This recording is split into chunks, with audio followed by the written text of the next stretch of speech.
Welcome back to our downloadable content episode about Resident Evil 4. We are back, and we are now going to be covering a more in-depth look of the gameplay, going through from beginning to end, just kind of talking about specific moments, monsters, feelings, scenarios, whatever, just to get a more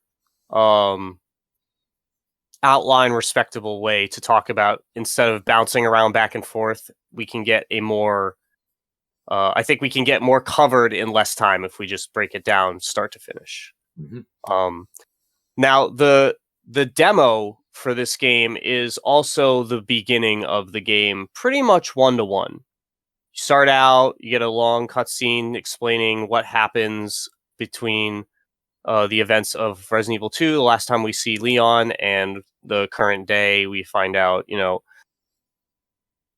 President's daughter's kidnapped, Leon's going to investigate, and we don't really get much more info about what he really is working for. Like, he says he's in, you kind of think it's Secret Service, but he doesn't say it specifically, and it's certainly not like he's dressed like he's working for the Secret Service. Yeah, and right from the get-go, the plot point that literally dragged me right into the game, talking about lore, right in that opening cutscene, Leon says that Umbrella's finished. So, right there. So, between Resident Evil 2 and 4, 6 years have passed. We go from 1998 to 2004, and I was wondering, even when this game was announced in development, I had been wondering where they were going to go from a story perspective, because they blew up Raccoon City. Serious. The entire setting for every single game, save Code Veronica. I was going to say, we had Code Veronica, don't forget. Yes, before I mentioned Code Veronica, and you were going to railroad me if I didn't. So every game prior to Code Veronica was set in Raccoon City, and now it's blown up. And so I had been wondering, just from a purely story perspective, I'm like, okay, where are you going to go next? What happened to Umbrella? And I had been going into this game thinking that we were going to find out what happened to Umbrella. I thought we were going to spend most of the game talking, how did Umbrella, because that was your main antagonist throughout the entire series to this point. And then right in the opening monologue, Leon says that Umbrella's finished. And I'm like, what? Yeah. What? Yep. You don't, and wait. And they do it in a really blasé, for Resident Evil's sake. It's like, the company just went out of business. Yep. Yeah. Never touch on that. And boom. Yeah.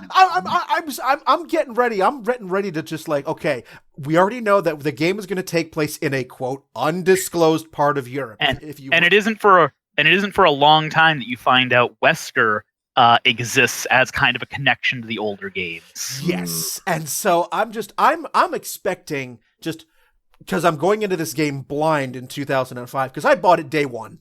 I'm like, it's 2005. I actually am earning money that my stepdad isn't going to take away from me. I can actually buy the game on day one and go right home and start playing it. I'm thinking, all right, this is Resident Evil 4. Raccoon City's blown up. We're going to go guns a-blazing into Umbrella HQ and just go.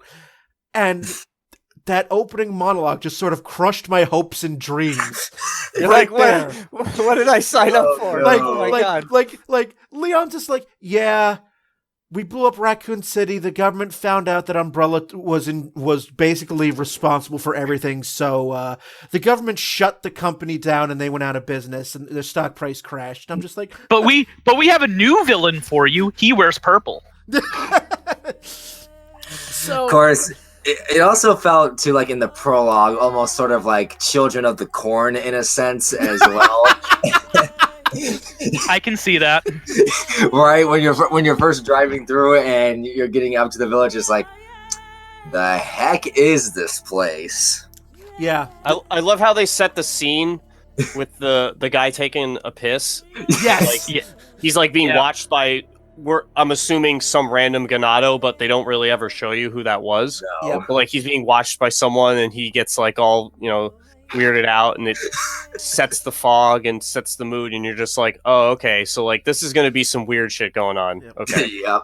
Steam It's rising. like Brad from the said, piss. like you don't like they immediately tell you this is gonna be really different, and then you're like, what's gonna happen? And then they're like, this is what's gonna happen. You're like, oh, Well, yeah. Like my expectation was thrown out of the window 30 seconds into the opening movie.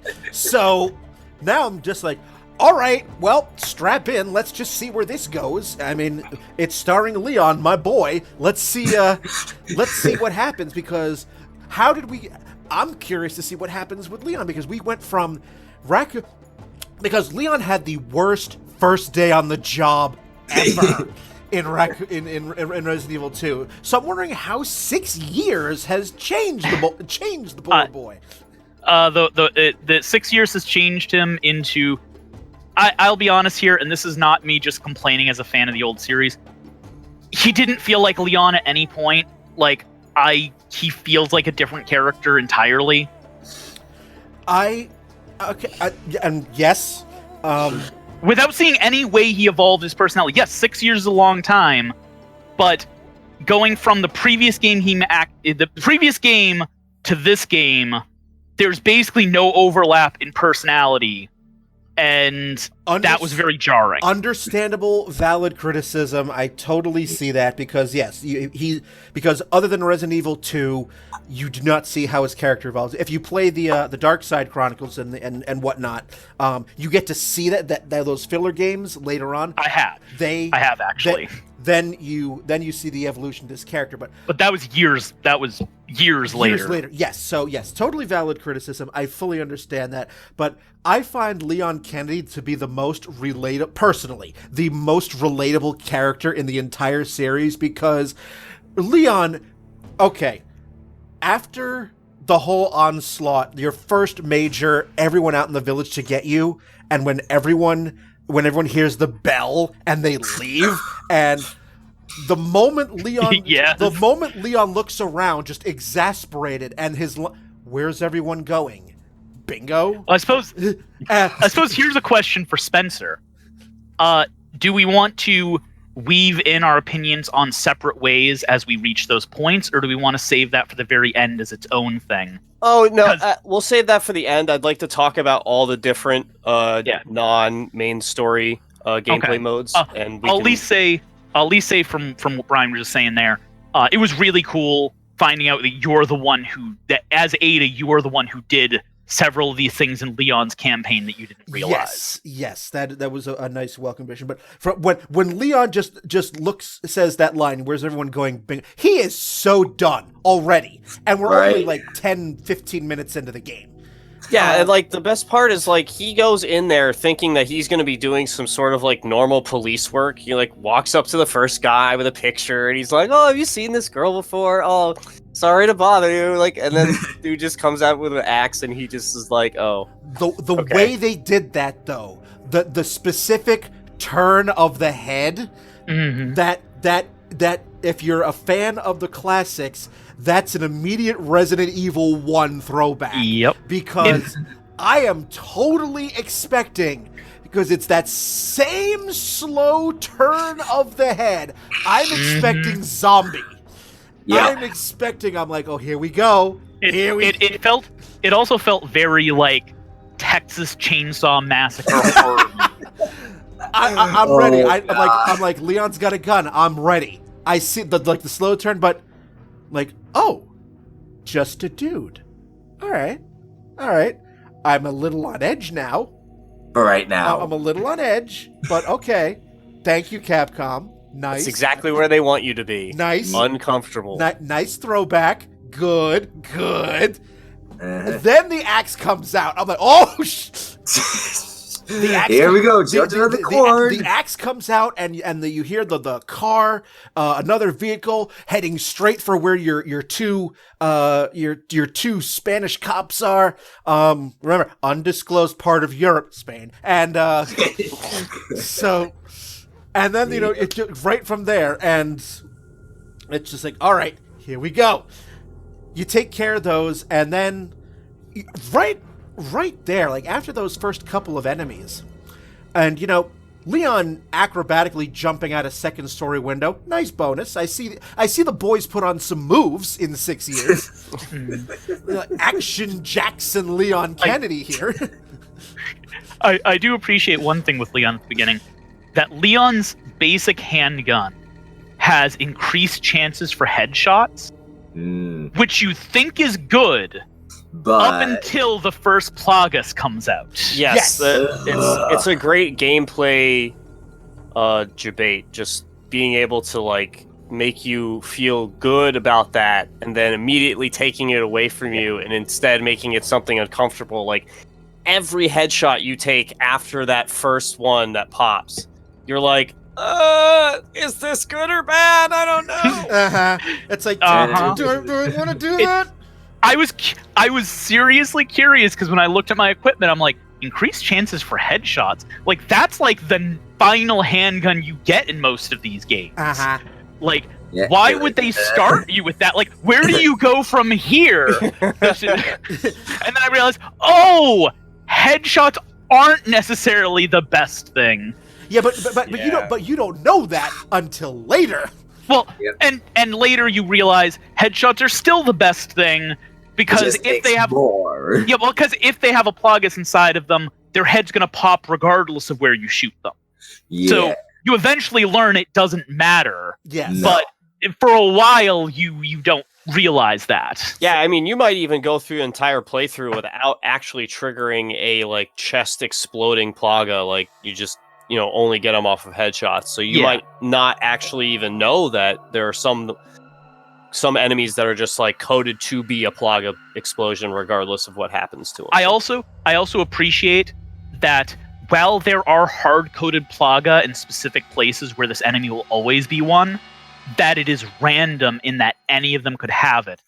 Because having to go back to a load or to a checkpoint and then different ones become Plagas, that's a nice touch. Yep. The other fun thing to do with a lot of the villagers as well is the ones that light up the dynamite and try and throw it at you. If you can get the right shot on them, it will cause them to explode right in their hands. I never got good at shooting them in the hand, but if you shoot them in the leg, which is much easier, they'll fall over and still explode. Sometimes they will get up in quick enough time and still be able to get the dynamite off, but sometimes that is the case where they're down long enough where it finally triggers. But when I was streaming this last week, and you would hear me cackling every time I'm like, you've got dynamite, I'm gonna shoot you in the hand and get every single one of you off the board. It's just, that was a wonderful, wonderful way to conserve ammo and also hilarious at the same time. Also, nitpicking, but how the hell do some of these Ganados have an infinite supply of axes and scythes and where that well, I know hammer space. The scythe ones don't get it back. It's the axe ones that get them back. It's the axe ones and the dynamite ones that just I'm like, yeah, well, most of the dynamite guys in the game are set in specific spots. Yep. So they need to have an unlimited source because of that. And you could just say it's hammer space. I'll accept it. Yeah, it's nitpicking. And it's the kind of fridge thought where you go, that doesn't really make a lot of sense, but it's not detrimental to the game. No. And in the early game, they actually don't respawn their axes. It's only later as you go through. It's an intended difficulty increase, to my understanding. I mean, that's not me getting this information from everyone, but just like assuming based off of how the gameplay works. It's just they start you out where they show you, hey, if you shoot the guy in the arm and he drops his weapon, then he doesn't have his weapon anymore. And then eventually it's like, oh, well, these guys are a little better equipped, so they have more than one. Those axe guys are the bane of Ada's campaigns. This game really likes establishing comfortable gameplay and then like twisting it and making it so you have to do it You know what you have to do, but you have to do it in an uncomfortable fashion. Also fun, shooting an axe out of the air. Yeah. Or if you're really good, knifing them out of the air. Yeah, no, I didn't even try that. No. I learned my lesson from Resident Evil 2. Like, the knife in Resident Evil 4 is great. It's so much better than the butter knife they give you in Resident Evil 2. The knife is the MVP in this game. It kind of is. But okay.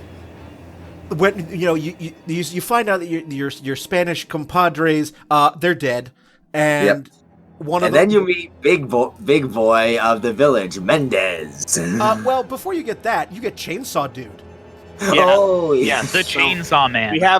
We have the main village section, which is like the demo, like the true part of the demo, and this, this is the very beginning of the game still, but this section gives you so many options. Like every time I come back to this in a casual playthrough, I go through a different building and do a different strategy completely, and depending on which room you go in, and if you choose to hide in the room, or sometimes just run through each room and get as much of the stuff as you can, and get everybody to chase you. You have so many options. You can completely avoid the first Dr. Salvador if you just wait until after the village is cleared out to grab that shotgun. Yeah. Because he only appears if you go in that room.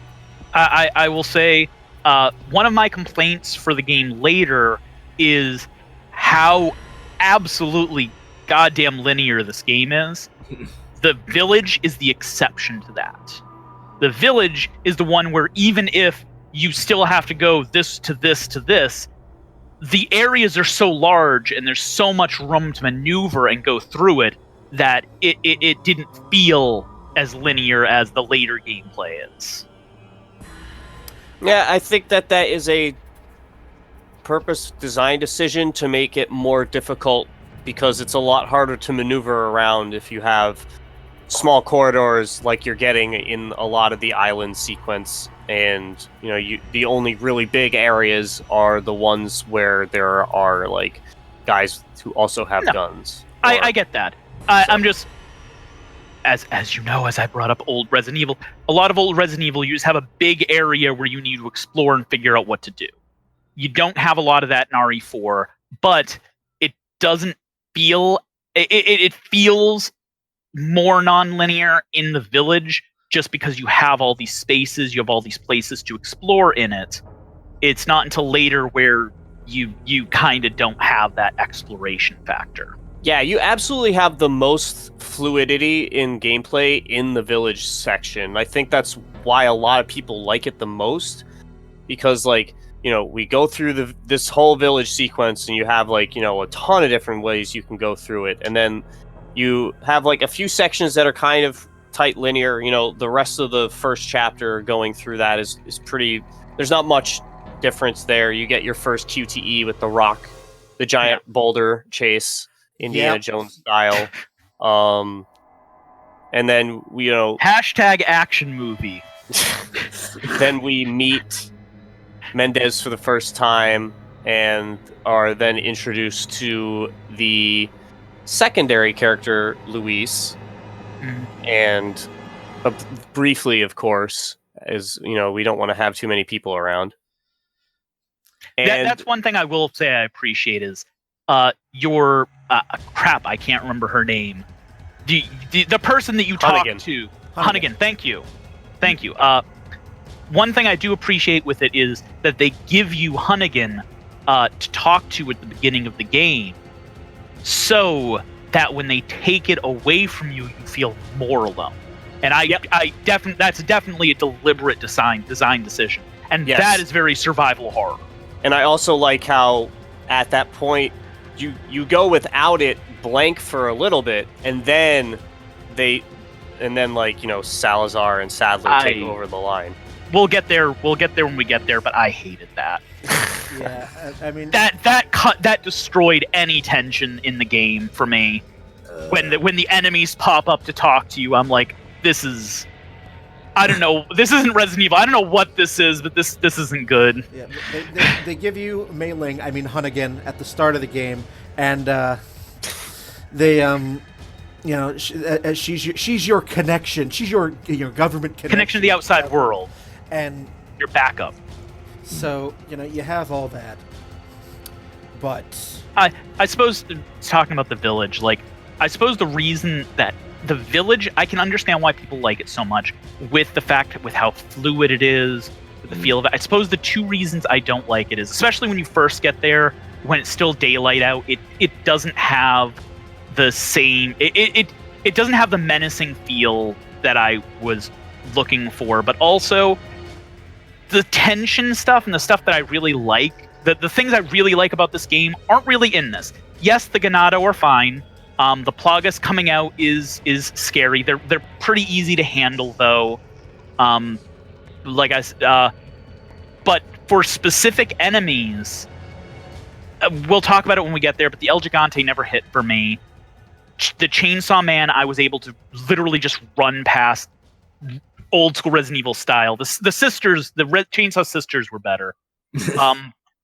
And then Mendez was menacing as a human, and then lost all of his menace when he transformed. So it's in the castle and the island, we finally hit the enemies that really ratcheted up tension for me, rather than in the village where the area itself might be better designed, but I wasn't as big a fan of the challenges they were setting in front of you.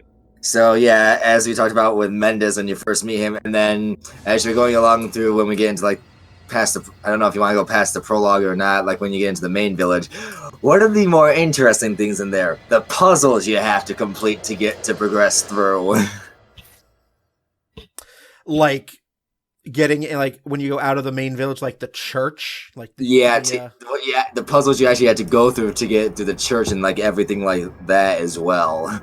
Those are some of the more interesting ones that I'd actually seen, because the main one I remember is trying to get the way to actually I think it was to get into the church itself, where you had to go to like the one stone dais, and you had to do some of the insignias that are in there. You had to get them in a certain order. I was gonna say that was for a treasure. Yeah, that was for one of the cat's eyes that go into the beer stein that you find in the farm. Yep. In the Ada campaign, you use that to put the key into, but that's that's the gotcha. Yeah. But that's different. So, but yeah, so we meet. After we meet Mendez, and very obviously Leon gets injected with something. We don't know what at this point, but we'll find out pretty soon what it ends up being. Never a good thing when the enemies inject you with something. Yeah, exactly. Yeah. Not, especially when it looks like a tiny egg. Well, at this point we've had RE2, so we understand the whole concept of parasites. So this might be a different kind, but yeah, because you're wondering, is this virus or is this? Yeah, because something's wrong with these people. If you inspect the houses, they're all like gross and disgusting, but like not for a long time. Like recently, become gross and disgusting. So that this has been a recent thing that's occurred to these people. I will say. I knew what the Plagas was because I played RE5 before I played 4. Sure. Because Plagas creatures are in 5. Right. But if I hadn't played 5, when I saw that injection, I would have immediately assumed it was G-Virus. And that's where they were going to tie stuff in.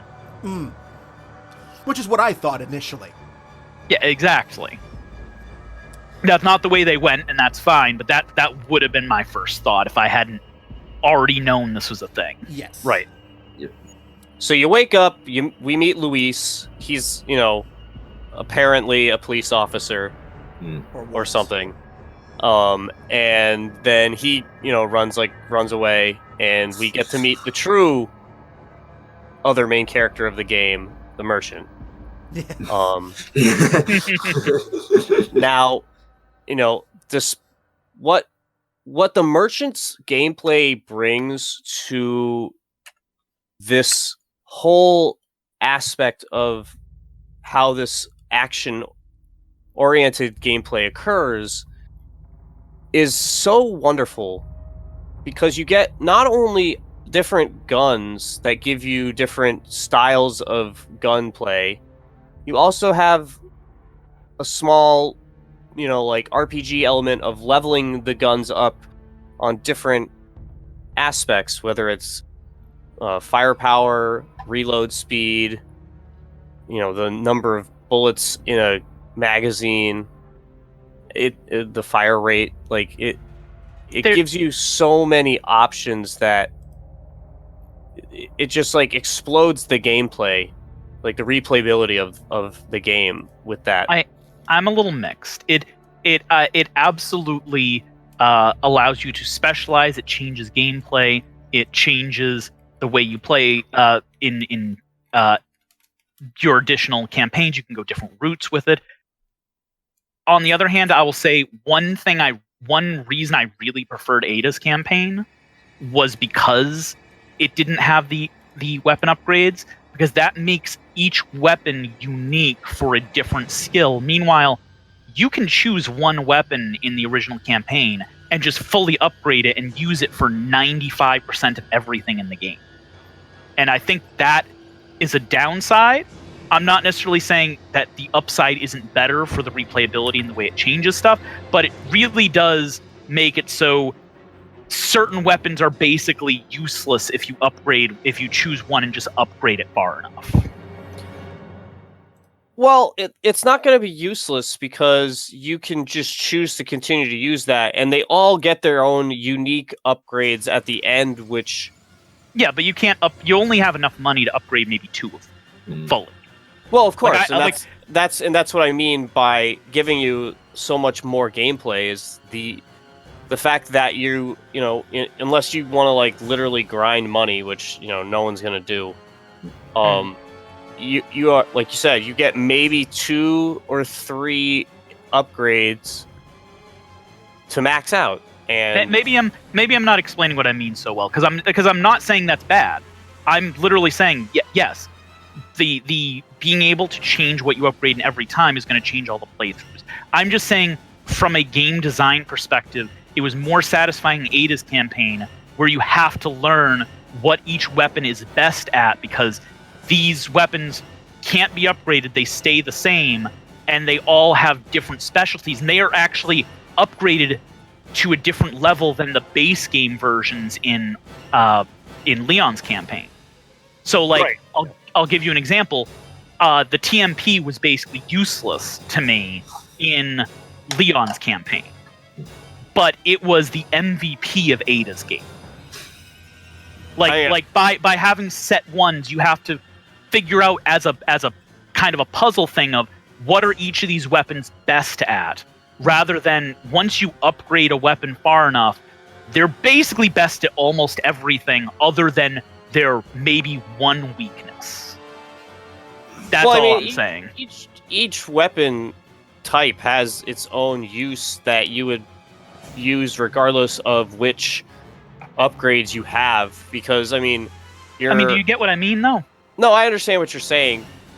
To a point, I just feel like the ability to use all the weapons at the same time allows you to not have to actually focus solely on one for upgrading purposes.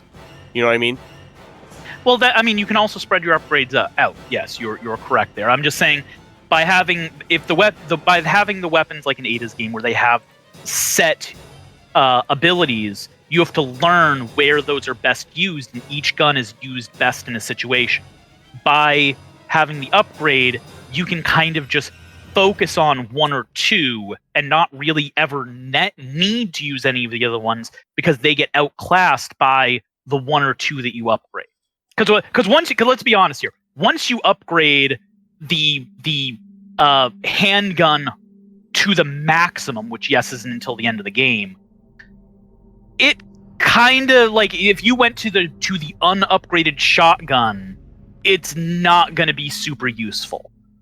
And it's a trade-off. That's all I was saying. Well, I mean, you're trading that off for the ability to like mow down multiple people who, with a handgun, you're relying on the QTE kick, if you get a headshot to clear a crowd. But, with the shotgun, you don't have to do anything other than just hold the trigger button and fire, and you can clear the crowd. No, so, I get that. each weapon can do it in its own way, and it's really more preference of personal taste, which just speaks more to how much variation the gameplay allows for. Just so like each person can have a completely unique experience that shapes how they enjoy or not enjoy the game, because they're doing it in a one fashion or another that is completely different.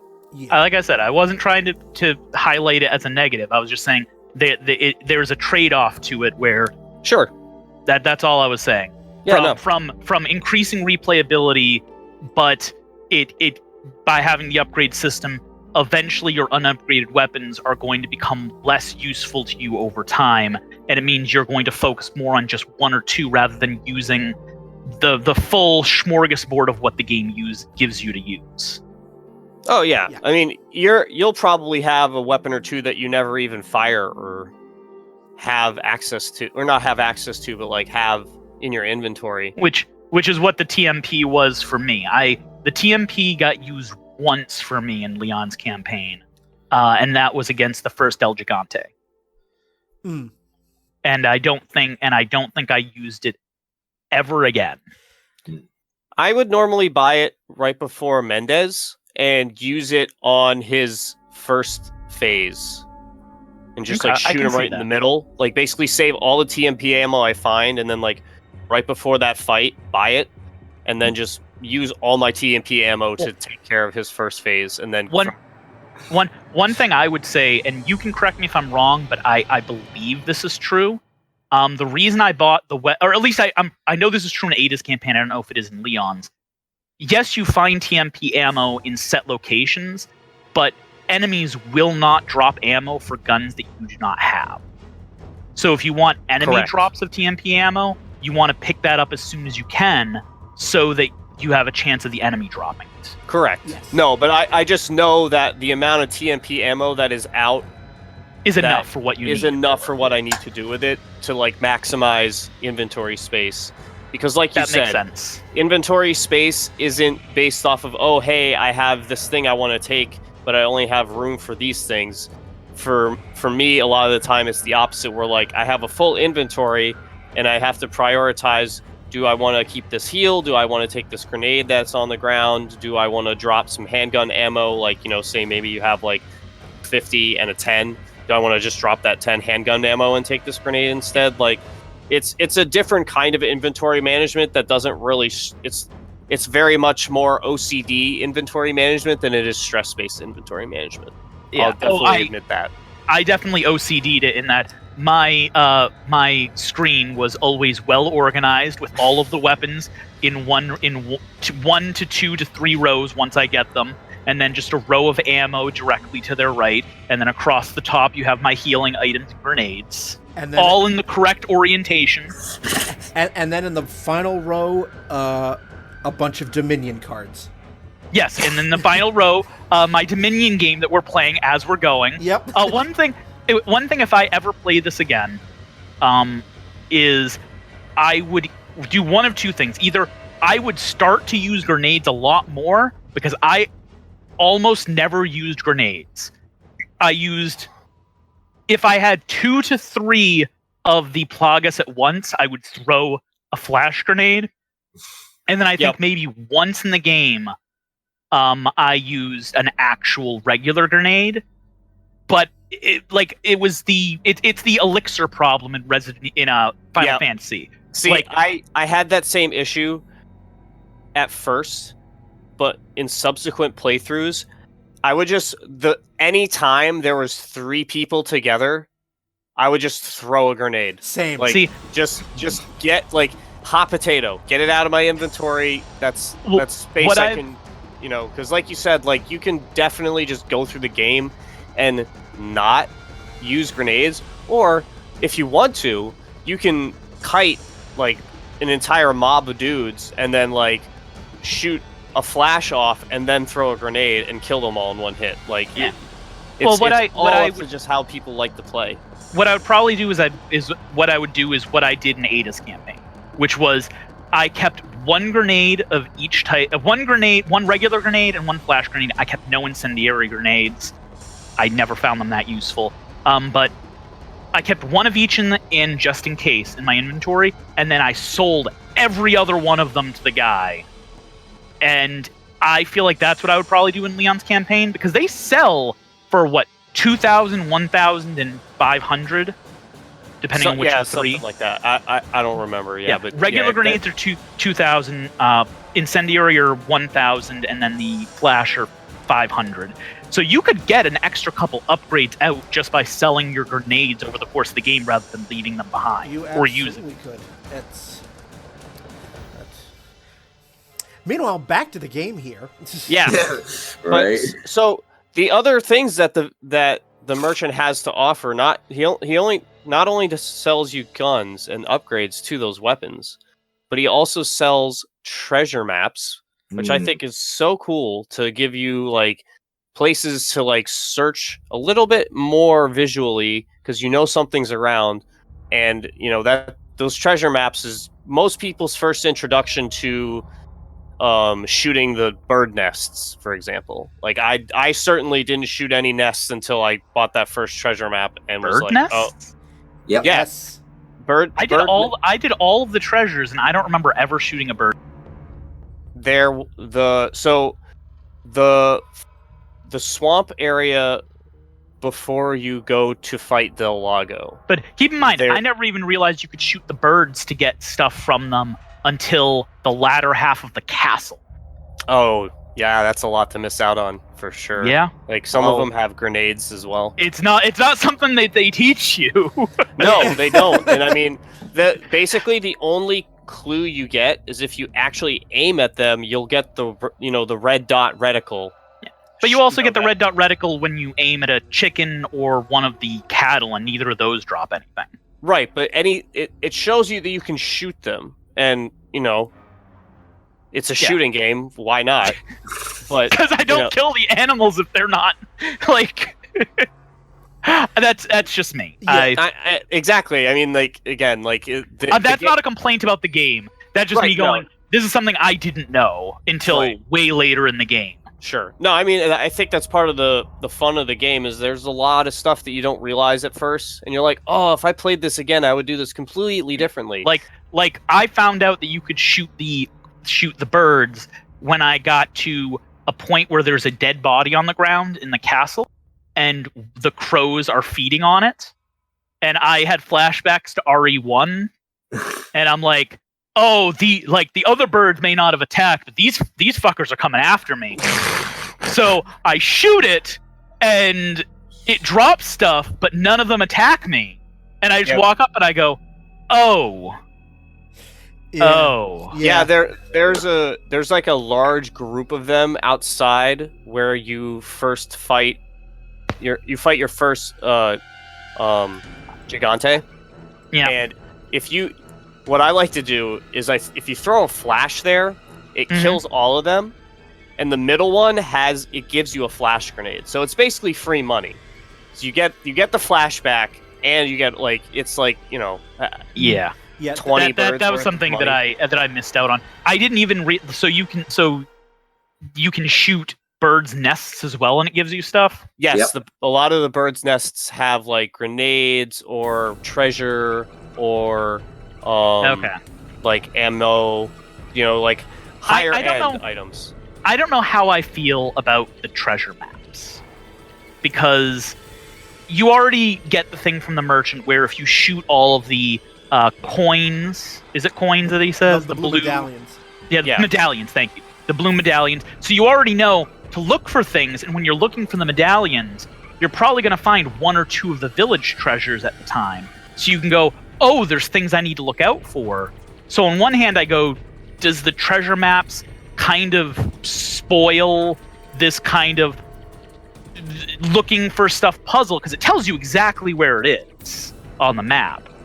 But I do understand, like, there's there's a lot of people who would miss a lot of that stuff, and it does kind of give you an incentive of knowing how many there are. So I'm a little mixed on it. Well, see, that's the thing. That's what I like about it, is it gives you the option, but it doesn't force you to have it. So, like, if you don't want it, there's no, like, temptation to look at it because you have to pay for it, and it's certainly not cheap. It's not like it's 200% as there's something you'd get from, like, one random mob drop. Like, you know, I don't remember exactly. I think they're, like, 10K each or something like that. They are 10K each. I mean, it's only $67.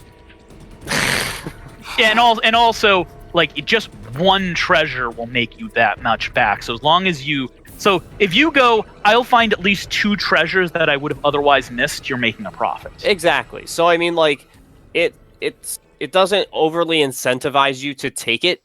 It's really there for someone who really wants it. And if you don't want to use it, you don't need to. And honestly, like, most of the treasures, if you know what you're looking for, are really not that hard to find. This, like you're saying, this game is pretty linear. It's not like we're playing Morrowind or something where you gotta, like, find the random blade of grass in this field that has, like, 30,000 miles of open grass on it or whatever. So how about that chainsaw man? So. By the way, you call him Dr. Salvador. Is that from the manual? Because when I looked him up, all I'm finding online is that he's officially named Chainsaw Man. But I know everyone called him Dr. Salvador in the day. I forget exactly where that information first came up from, but it's definitely, like, company, like, ad products call him that in some capacity. I don't know off the top of my head, but it's either something. Oh, you know what? It's the bottle caps. That's what it is. The bottle caps. I don't know why. Yes, it is the bottle cap. Yeah. So, brain. Sorry. I will say this isn't anything for me complaining about it being an action game or anything like that. I never did any of the shooting range / bottle caps, but that was literally because I had a very limited amount of time to finish this game before. Oh yeah, no, that's what's great about the bottle caps is it's completely side quest, and all it does is give you more money to be able to upgrade your guns better. So like, I have no opinion, positive or negative, on it because I did none of them. I'll get to that when we get to where they start, because they don't start right away. But I'll definitely talk the first about one's in the castle, right? Yes, right before you lose Ashley in the wall trap. Yes, the wall trap. Yeah. But so that was the. I know. We'll get to it. So, not only does the merchant sell treasure maps and guns and upgrades, he also sells heals. You can buy a limited number of first aid sprays from him. 2 first aid sprays. Yes, and they go for like 5K or 10K. Yep. 5K. Yep. Not an unreasonable price. Something that you would have to probably clear out an entire room for to get enough. So, it's a good way to, like, it's nice difficulty control without forcing it to be easier. Like, if you want it to be more difficult and you spend your money only on guns, you can definitely do that.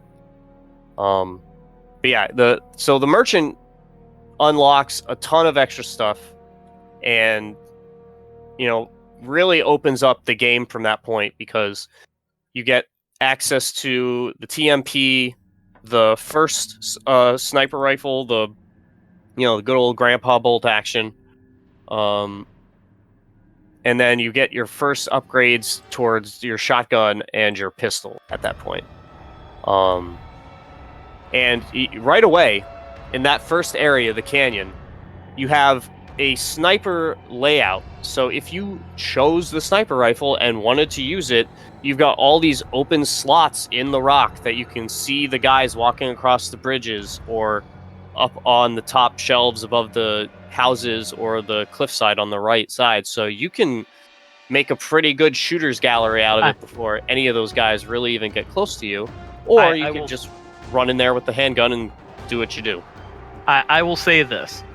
And this will contradict a little bit of something I said earlier, because I didn't think about it until now. I had way more ammo of every kind by the end of this game, other than rifle. And I had enough by the end of the game, but I feel like I bought the rifle as soon as it was available. And I felt like I never had enough rounds to make use of the rifle where it feels like it would be most useful. The rifle ammo definitely drops at a less per drop rate than like the other higher tiered weapons, like the shotgun, for example, or the TMP. Like those ammos drop certainly more often than the rifle ammo does. Once you get into the castle, you don't have as many times you're going to use the rifle. So by the time you get to the island, you've built up a stock. So it's not as much of an issue for the last third of the game. But there's a lot of points in the village, the village section, where it feels like they set up these places for you to use the rifle, but they haven't given you the ammo to really be able to take advantage. Right, yeah, no, they definitely have, and that's what I was saying, like, they give you the option to use it, but it's not necessary. It's not like, oh, you can't beat this section if you don't have the sniper rifle. No way, like, no, you can just pull out your handgun or shotgun and just run down the steps and just start blasting dudes away and, go from there. So it gives you a lot to work with. And, again, it's just like we're saying, the village has the most fluidity in its gameplay because of the options that it's giving you so quickly into the gameplay. We're only talking about the beginning of 1-2 right now, and already we've got 5 different guns at our disposal and, like a plethora of different things that we can do at this point. The rifle eventually became my weapon for dealing with individual Plagas. Yep, that's a pretty common use for it. It's pretty useful that way. Yep. Yeah, one shot. Like the rifle basically got exclusively used for taking out a Plagas or taking out a long range crossbow guy or explosive guy that's too far for regular combat. See, I'm the opposite. I like to try and bait multiple Plagas so I can use the flash grenades on them. So, like, if I see a guy bust into Plaga, I'll, like, shoot him in the leg and knock him down. And then, like, just keep hitting the rest of the mob normally until another Plagas appears so I can use those flash grenades and keep them out of my inventory. That's absolutely legitimate. And again, that's what I'm saying. Like, there's just so many ways that you can go about how you play based on what you want to focus on, what you want to do. Like, I want to try and focus on using grenades. I want to try and make sure that I have as much sniper ammo as possible. So I'm going to use it as little as I can. Like, it's just so much to do. Can we talk about how terrifying Mendez is? Like, when you see him in his, I am a 12-foot tall guy with 2 different eyes, and I'm going to strangle you to death. Yeah, it's great because, like, as you're saying, like, Leon becomes this, like, last time we saw him, he was this rookie cop. He doesn't really have much talent in terms of combat. And then, like Brian said, he's jumping out of 2-story windows and doing, like, combat rolls with like the greatest of ease. I mean, I was getting frickin' Mr. X vibes from Mendez. It definitely has that same kind of feel, like just like much bigger stature and just like the like indestructibility, like perceived indestructibility. Yeah, I mean, you never fight him in his human form, so like there's only so much of that. But just the way they built him, he definitely feels like a Mr. X. Yeah, and he would have, and he would absolutely have popped you had not for a welcome distraction. Yeah, I wonder who caused that. I guess we'll have to find out in a later campaign. Somebody who is apparently who's real hard on a cocktail dress. I love that scene too, because like you don't have to go back into that room. So like that's an optional scene that you could just miss if you just like after the end of 1-2 just say, oh, I'm gonna go right and go down the stairs. Why would I go back in that door? And I was looking on the wiki.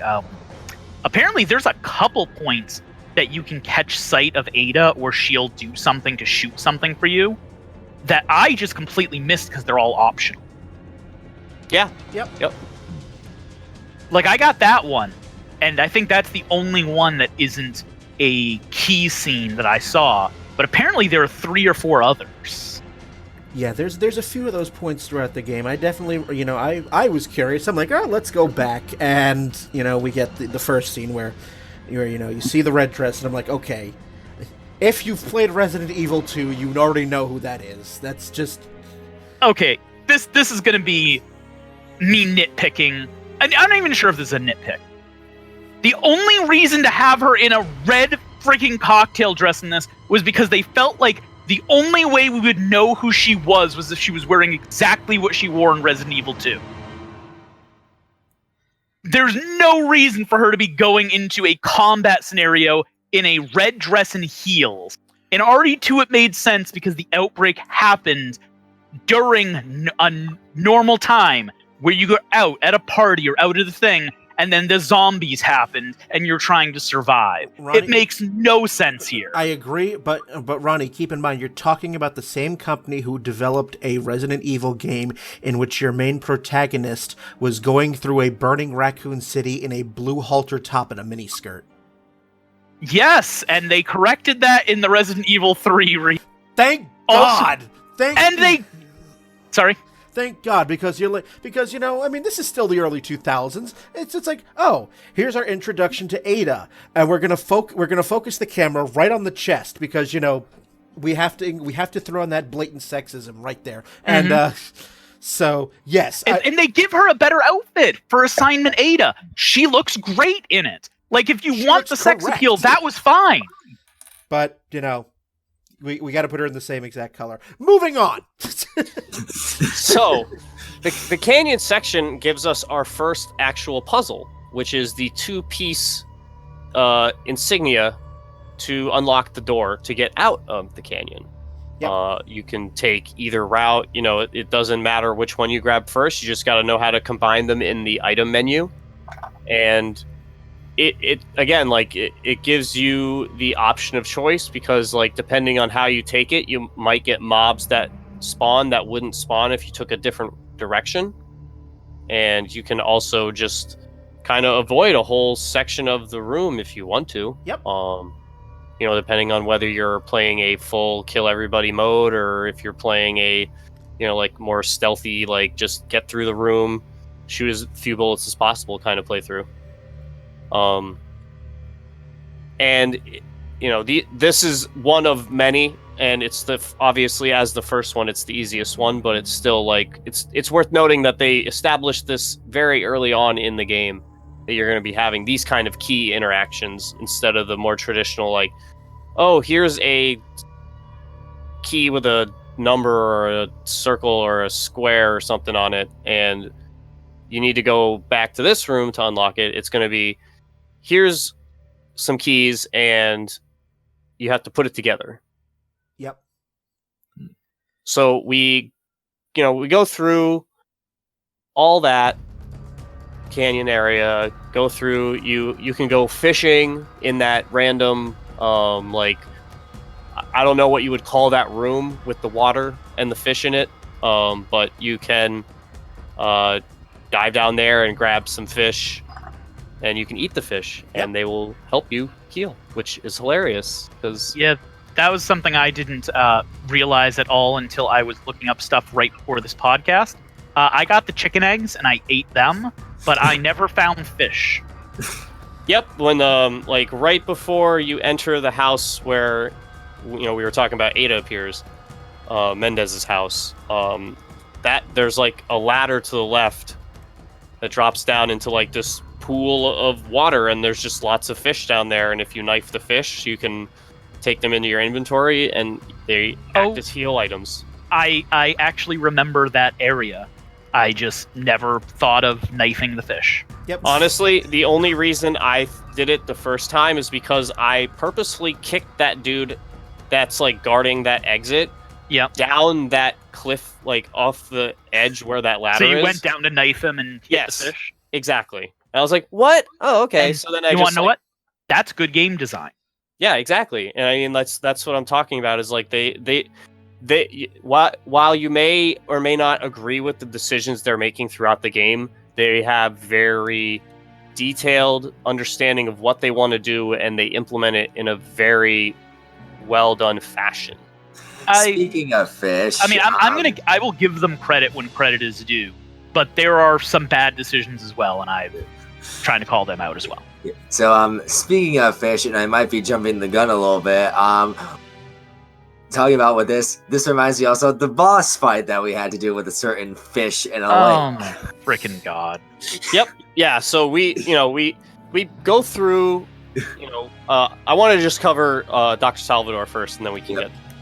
So, because like we were saying before, in the village section is most people's first interaction with Dr. Salvador. You run into that house, the shotgun's in there, and they spawn him. But your first guaranteed interaction with him is right after the chapter where you get caught by Mendez again in his room. He is a staple enemy throughout the game. Just like he has, just that whole visceral sound of the chainsaw. Yeah. It's just like that, like just you hear that, you hear a guy scream and then the rev, and you're like, oh god, great, now what's gonna happen? Like anytime you hear that chainsaw, you're just like, where are you? Ratchet up, you're just like you ratchet up that like level of like cat hawkness, like one level. You're just like, no, like where are you? I hear you.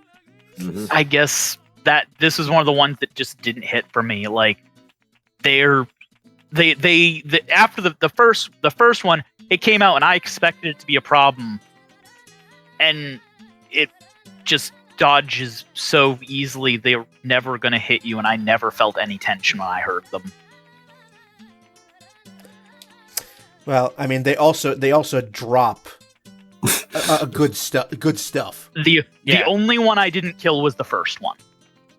The first one I ran off, but I killed the sisters. I killed the chainsaw man later, because both those once you had better ammo. But like I said, like I never really had any issues with them. They're not supposed to be very difficult. What they teach you is how to prioritize crowd control.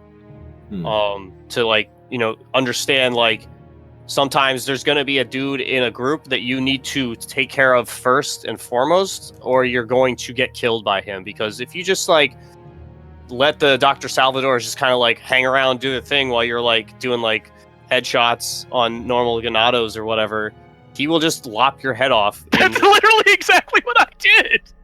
He'll just take. I always killed him last because he took the longest. Yep. And I mean, again, it's just like if you just like, you can just go up to him with 6 shotgun shells and just bang, bang, bang, bang, bang, bang, and he's done, and it's easy. But you don't know that the first time. You think like, oh, this guy's probably a bullet sponge. He's gonna take like all my ammo to kill, so I better not waste my time. Yeah. That's why I didn't on the first one. And it's perfect too, because like you can run, like you said, you can run right past him, and you can run all the way out of that scene. And there's only like a group of 4 dudes that are blocking your way, and you could just, clear them out with a quick shotgun shot or a grenade throw, and you could just leave the entire area without even engaging. Yep. So again, like just however you want to play it, it's there for you to play it that way. The only time I ever felt any tension from the chainsaw guy, from the chainsaw man, was when it wasn't the chainsaw man, it was the 2 sisters. When you're you're in their death pit. Yes. And you have like 10 guys that drop down, plus the 2 chainsaw people. Yep. And that was basically the only time that they were ever really a thing that ratcheted up any tension for me. Yeah, that's as intended. Yeah. That's the like peak crescendo of the chainsaw boss fights for sure. Just want to let you know for a time check where we've gone an hour in the second half and we haven't even gotten out of chapter 1. Just saying. No, we're at chapter. We're at chapter 2 now, because we're about to. We get through this next section, which is just returning to the village area. We have the key that unlocks the way to the church. We get to the church. we see that we can't get in yet. We get a nice little chat from Hunnigan again. Then we get our first like true puzzle with the green cat's eye behind the church. Yep. And there are twins gravestones, and you have to light up the insignia above those twins gravestones by spinning the wheel in the right numerical order. Yep. It's a really weird puzzle, but I can tell you the first time I played it, I was sitting there spinning that thing like for like at least 10 minutes, just like yakety sax playing in the background, just like, I'll get this eventually. I was not a super big fan of that puzzle, but that's fine. There are puzzles in the old REs I wasn't a fan of. Yeah, I mean, not because every I knew what the answer was. It was just, okay, you can do 3 and then 4, and you have to figure out how to set up exactly the ones you needed. I ended up looking up a guide because I spent like 10 minutes doing it, and I'm like, I know what the fucking answer is. Just let me do it. They got you good. But yeah, so it's honestly, it's an optional puzzle. So if you don't want to, you can just move on. You just miss out on a little bit of money, basically. I'm not gonna list that as that puzzle as a negative. Like it's optional. It doesn't preclude you from progressing the game. And yeah, that is very Resident Evil. Yeah. Okay. So, we just keep going. You come into that area where you find the first, not Ganado, I'm sorry, Gigante. Yeah.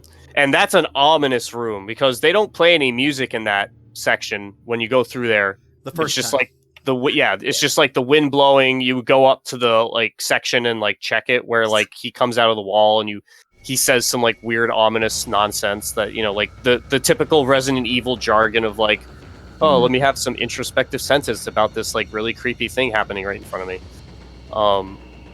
So you can leave that room, and then you get your Indiana Jones Part 2, Electric Boogaloo, the second boulder run. Yep. And not really much different. It's a little bit longer, but I mean, if you had no trouble with the first one, you should have had no trouble with the second one. Again, it's just like getting you more acclimated with the QTE setup. Action movie TM? Yep.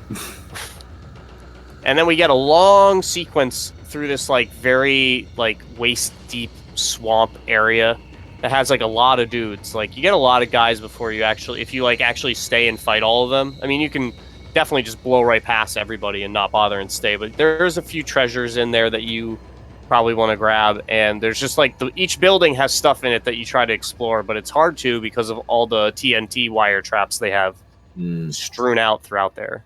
Although that's something I expected to see later in the game more, and they just kind of dropped.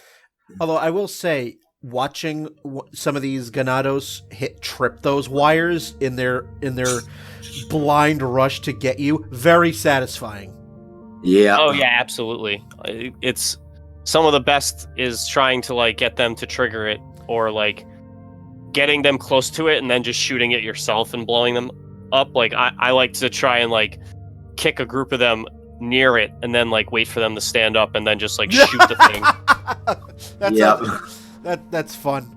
But yes, so the swamp, little bit there, little shooting gallery there. Yep. And then we finally get to everybody's least favorite, both in the speedrun community and in the real run community, of Dolago. Just just thinking about it. If you get a little cutscene if you run left, and you see them like dumping the other cop's body into the lake, and then him getting eaten up. And you see this like enormous fish, and you're just like, what the hell am I gonna do with this thing? Oh. And the fight itself is, it's understandably on rails. Like you don't have a ton of you can't control where you're going. You can just kind of control what you can avoid, basically. Yeah, that fish deals so much damage to you. It's like, ugh. Yep. And it's like the physics of the boat movement is certainly not easy to deal with. It reacts very slowly to your controls. It's almost like, molasses speed. I do love the fact though that they arbitrarily take your ability to use your own guns. Like, it seems sort of odd especially with how I'll say love. I don't know if love is the word to use there. I didn't say love. I said it's odd. Odd. I thought I heard that as love. I said it's very odd how, throughout the entire game you have your guns, but here in this one particular circumstance, it's like no, you can't have Leon opening fire on a boat. It's just infinite harpoons. Yeah, I think that their thoughts on it was, like, this is just a guess from my standpoint, is you had 3 options. You either do it how they did it, with, like, infinite harpoons that just, like, they don't interact with your inventory at all. They allow you to use guns, and then either, like, allow for there to be, like, random drops somehow to keep you replenished if you're, like, bad at shooting. You don't want to put the player in a scenario where they, like, literally completely run out of ammo because they can't, because obviously there's no enemies that are going to be dropping handgun ammo or anything like that for you. It's not like a Ganaz going to drop out of the sky and land in front of the boat and then just, like, spawn a handgun. So you either have to go that route or go with letting them shoot, but then having them just have unlimited ammo. And there's a third or fourth option. You could treat it like the Gatling gun section in Ada's mission, where you have access to your gun, or you can press the X button to mount, which would be picking up the harpoon. So you have access to infinite harpoons, or you could use your actual gun. I mean, and then you're steering the boat at the same time, though. That's like, I don't know. That would seem hard to make work from a controller standpoint. I wasn't even thinking about that until Brian mentioned it. I did think about the infinite harpoons, but I didn't think of the not allowing you to shoot your gun. But for me, and once again, this might be part of my issue with the village section of the game as opposed to later, all the boss fights just felt like action set pieces. They felt like something out of an action movie, and not out of a survival horror game at all. Yeah. Well, later bosses, some of them do. I don't know. I kind of feel like they do a good job because, like, yes, even though you have unlimited ammo, you don't have, like, really good aim with it. Like, it's awkward to, like, aim in the right spot. The fish is constantly, like, diving underwater where you can't hit it, and then, like, the logs and stuff that you can run into. So you're definitely not in control, that's for sure. And then, like, if you're knocked out of the water, then you're, like, you're basically just praying that you don't get eaten. Yeah, then you just have to mash X or whatever the button is to swim back to the boat. But I mean, either way, I mean, then again, of course, there is a Steam achievement if you shoot the lake before you fight the boss. And he eats you. And he eats you. Which, yummy. There's a Steam achievement for that. But he goes down. When I found out you could eat the fish, I found out there are fish on that dock, but it's incredibly difficult to get because if you miss the fish and hit the water, he eats you. Yes, that's like just high level trolling right there. Yep. They want you to shoot those fish, In and Soviet then they want Russia, you to die. Fish eat you. But if you hit the fish, even though you shot the water, he will not. He does not attack you. It's only if you miss the fish. Yeah, exactly. Like, if you're a good shot, you'll never know. But if you suck at shooting, you're gonna be dinner. Yeah. Yeah. So yeah, you fight the fish, you kill him. Leon almost dies because for some reason he decides he needs one of his legs to be cozily wrapped inside a huge ream of rope while he's fighting this monstrous fish. Convenient. Yes. Yeah. That's one thing I'll go. I will not complain when it does it or when action movies do it, because that is super, super truth in television. Yeah. Like, that is a real thing that happens. In fact, my father-in-law was in the Navy. He was telling me a story of that happening last week. Unrelated to this. Like, It looks like it's something that would be rare, but no, that is a super common occurrence. Interesting. Well, at least Leon will have a support group to help him. So, Leon passes out after the Plagas starts to take effect in his body. I'm assuming, from a scientific standpoint, him passing out is when the Plagas actually hatches. That's my guess. I would have assumed, yeah. That seems like the right chain of events style thing. So he wakes up, and it's nighttime now. What I like about this section is you can go back on the lake, and there is a completely optional merchant section. Yep. That was blocked off during the boss fight. I found that dude. Yep. And there's some goodies if you have to play a little barrel shift game, but there's a back door that you can get to and some extra items and stuff. But yeah, just having that option is really nice because, as we alluded to earlier, the next section is where they introduce the Plagas exploding out of enemies' heads, which is one of my favorite scenes in the game, just because of the way they set it up, where, at this point you've been going through, you feel like you have an established understanding of how the combat's working. And then all of a sudden, this dude's head explodes, and some alien scythe tentacle monster is swinging away and has a 4 times as long range. And this thing hits for a lot of damage if it hits you. Yeah. And no complaints here. That is so well done. Yeah, it's this is for those of you who are looking for that traditional Resident Evil feel, this definitely gives it to you. This is a powerful enemy that makes you feel like you need to take care of this as soon as possible or you're going to die. It feels very much like when they first introduced the Crimson Head zombies in the Resident Evil remake. Sure. And there are ways to take care of it. Rifle ammo does really well against it. Flash grenades insta kill Plagas, so that's another way to take care of it. But and if they're alone, just keep shooting them in the head with the handgun, and they they still have the same headshot physics as their normal counterparts, so you can headshot and kick them. It's very dangerous because they can still swing their tentacles.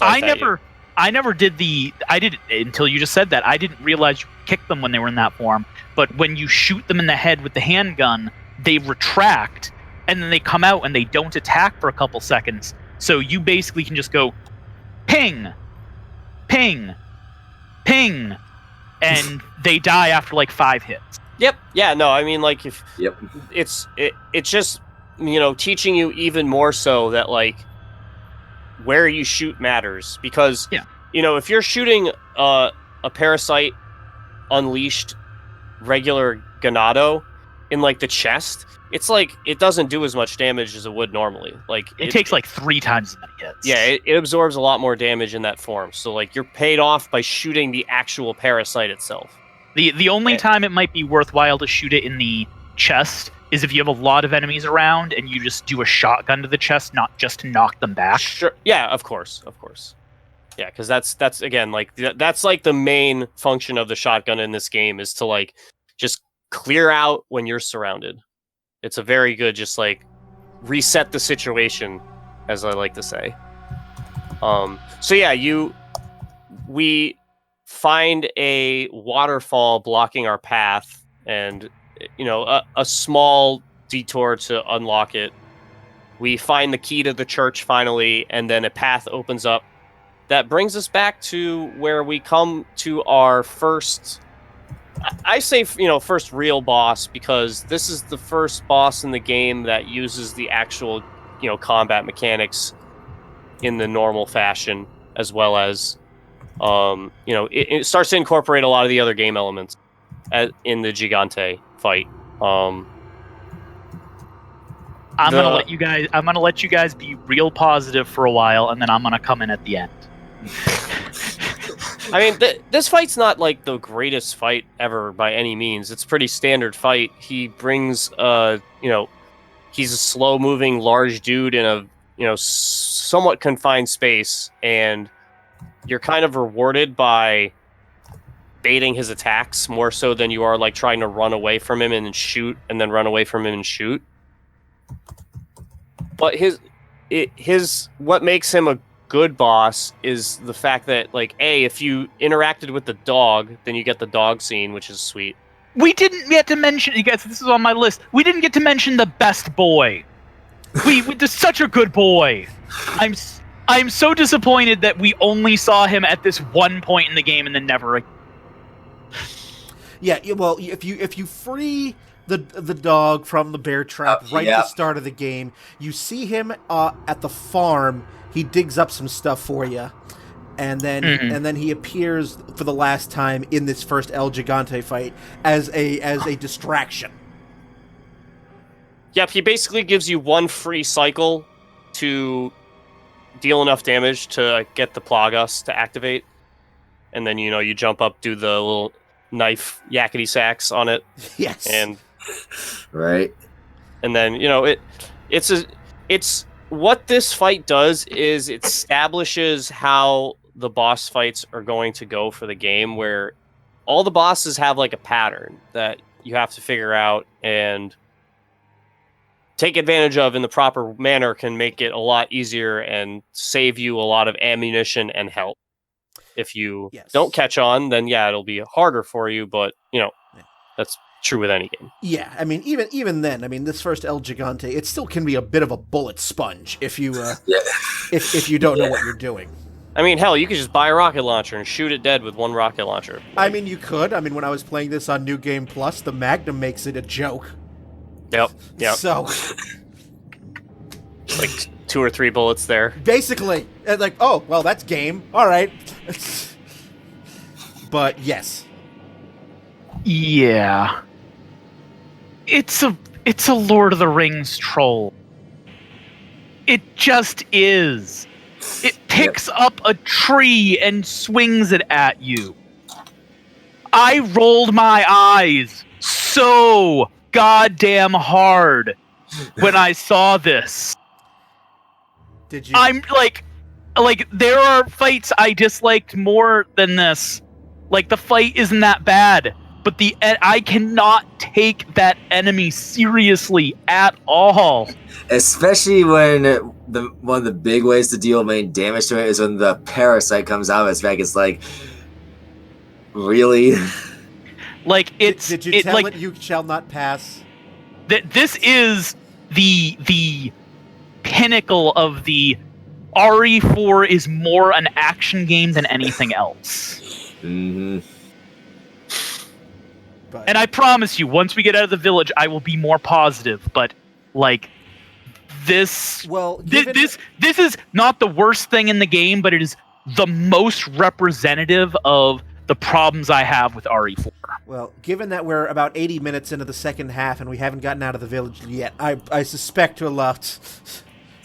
Yeah. You ready to have 3 parts to this, Brian? No, it might wind up doing that. Probably. We all have the time for sure. We do. Yeah. But yeah, so the fight itself is pretty standard speaking. The fight itself is fine. Just the fight itself is fine. I have no complaints there. I personally try to keep him from destroying the 3 cabins because you get way more loot out of them if they stand after the fight's over. I mean, you could try and get the stuff out during the fight, but that's just kind of stupid because you're just begging to get killed. Yeah. I didn't even realize that he could destroy those because he dropped so fast the TMP. Yeah, I only realized looking it up afterwards that he could destroy those. Yep. Yeah. It depends again. Like, a lot of the first couple times I played through, I used the shotgun on him, and just kind of like shoot him in the head, bait him to attack, shoot him in the head, bait him to attack kind of thing. And sometimes he'll get those with the trees when he does the tree swing. That's what I did with the when you fight the 2 El Gigante from much farther in the game. Right, yeah. Was I got rid of one the way we'll talk about it when we get there, but the other one, I just did the bait him forward, shoot him in the head, run between his legs, when he flips over, shoot him in the head again, run between his legs, and just have him constantly just spinning back and forth. Yep. Confusion is the key. Come here, I'm pretty sure that's how they would have killed a Lord of the Rings troll too. Come here, you big dumb dope. I shall kill you now. So yeah, you get through that fight, and then we return to the church and find our introduction to Bad Puppers. 1 second. I love that time when Legolas just ran in between the troll's legs for 5 whole minutes in the movie. I felt that was super groundbreaking for them. Okay, I'm done. I'm sorry. It went into my head and I started laughing and I need to say something. Okay. All right. In the church. Bad Puppers. The Bad Puppers. They are terrifying. Wolves with octopus tentacles flailing out of their backside. No, thank you. I was absolutely terrified by these things. And there's always there's never just one of them either. They're not in that many. It's hard for me to have a really strong feeling on them because they're not in many places in the game. They're right there. You see them in the garden, and I think that's it. Basically, it. And they die. And the ones here died so fast. And then by the time you get to the garden, you're so well stocked. Yeah, I didn't really feel any threat from them. Oh yeah, and also with the church, that's where you had to do that other puzzle as well for the light, where you had to match. Yeah, you have the light wheel puzzle inside the church. Yeah, I like that puzzle. It's a really nice puzzle. It's just that traditional RE kind of puzzle where it's a visual puzzle, and you just gotta figure out what the wheel's doing. Yeah, that was a really good one. I liked that one a lot. That was a cool one.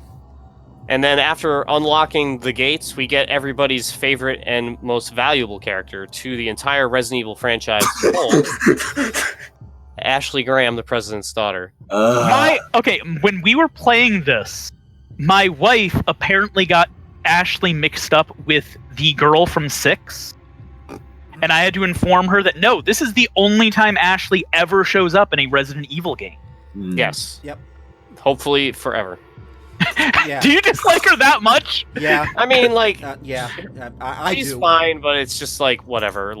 In terms of RE lore, her character is unimportant to it. So her returning would be just erroneous. As I said, I had no problem with her, and I don't think she's any more erroneous than Claire in 2, where she's just looking for her brother. They could absolutely fit her back in later, but except Claire, they don't need to. Except Claire knows how to fight. Yep. Yes, and as I said, we should be able to give Ashley a gun. Yeah, well, Maybe her father is very democratic, and she can't be allowed to have guns. Yeah. Apparently, okay. So we find the MacGuffin. Yeah, she was nowhere near coming in with. I've heard so many people complain about Ashley and how much of a pain she is, and how bad it was, and I just didn't feel it was probably the best done escort that I've ever seen in a game. Yeah, no, I haven't played Last of Us, and I understand that one's supposed to be better, but it was really well done. I didn't have a problem with it. Yeah, agreed. I think that her introduction into the gameplay gives an extra amount of strategy that you have to imply into everything you're doing, basically, because you have to be accounting where she is and how the enemies are reacting to where she is, because some of the enemies will ignore her and go for you, some will ignore you and go for her, some of them will react based on what's happening. So you can't just be oh, well, I know Ashley is standing over there, so nothing's gonna happen to her, when one dude might just decide to see her and be oh, I'm gonna go take her now. It's kind of funny because I didn't do this, but I was reading that you can just walk to the side, place Ashley, walk back, and then let the enemies all go towards her and just take free shots on them. Yeah, exactly. That's what I'm saying. They'll key in on one of the two characters and pretty much ignore the other one. I've had times where I've had Ashley standing 3 feet in front of me to the left, so I can still shoot. And I'll be shooting at guys, and they'll walk right past her, and they'll come for me. Or the opposite. I'll have Ashley behind me, and I'm protecting her, shooting at guys in front of me, and one of them will just walk past me, and try and go for Ashley. From what I gathered from reading on it, it's not random. It is hard programmed into each enemy whether they prioritize you or Ashley. Interesting. Cool. I don't know how true that is, but that's what I read on the wiki. So that's sure. Internet is not always correct. Yeah, internet is not always accurate, but that seemed accurate to me. I feel like the enemies with weapons always prioritized me, but the Ganados that did not have weapons always prioritized Ashley. But then again, there's multiple types without it, so it might be more specific than that. Right. And there are some enemies that, like guys with shields, they attack Ashley. They don't grab her. Yeah. Like, they only attack her. There's a couple that do that. Yeah. But anyway, so we return to parts of the village we've already done, but it's both night and Ashley is with us. So the gameplay changes pretty decently. This is my favorite part of the village. Certainly more difficult because, barring the odd and rare lightning strike, you don't have any real sources of light. So the guys in the distance, like, you can't really tell what they're doing, and they're always talking. So you're aware of their presence, but you don't know where they are. Right. And it makes for really just like those two areas, the original village section and then the farm, like those are very intense scenarios where, depending on what you do with Ashley, because like you can throw her in the tub and just, lock her in there in the second section and make that, a lot easier on you. That's the section with the chainsaw sisters, right? No. There's a tub in the farm. So. Oh, okay. I'm misunderstanding where you're at. Yes. Yeah. No, we haven't gotten. That's almost next, because so we get through those two sections with the dark. It gets us kind of acclimated to. You know what I meant, because there's a tub in that section too. Yeah, there's multiple tubs there. Yep. But this is the first. This is the first tub. Just random tubs. Just stepping back for a brief second. Also, in the church where you finally get Ashley, you also meet the greatest Resident Evil villain, and that is yes, of course. Sadler. Yes. The greatest. Yes. Osmond Sadler. Is that true greatest, or are you being sarcastic, Brian? It's just a meme. I mean, like, come on, like he's like a B movie villain meme. Like, there's no way around it. He's a character out of an Ed Wood movie, for crying out loud. Here's where I'll go with this. He is not the villain I have an issue with in this game. He is just as hammy and over the top as Wesker was, just in a different way. I mean, he's just like exactly what you would expect out of an RE villain. Just super, just like like, okay. He's just so funny because he's like, for too long, the United States thinks they can just police the world. And, I'm like, okay, you're a dude in a purpley robed helmet. You are one step away from being a member of the Klan. And the American coming out on top only happens in your Hollywood movie. Oh, Mr. Kennedy, let me free you from your world of cliches. Oh, the dialogue is just. I will say he could have been better. I feel like Wesker became a better villain over time, but I will not say that he is any worse than Wesker was in the first game. And he's perfectly fine. He does what he needs to do. Oh, I know. I just love making fun because the dialogue he has just. I will agree with banter is hilarious in this game with his like counterparts. I will agree with my wife's opinion, because she would watch me play the whole game, that he would have been much more terrifying if we saw more of the cult as a cult.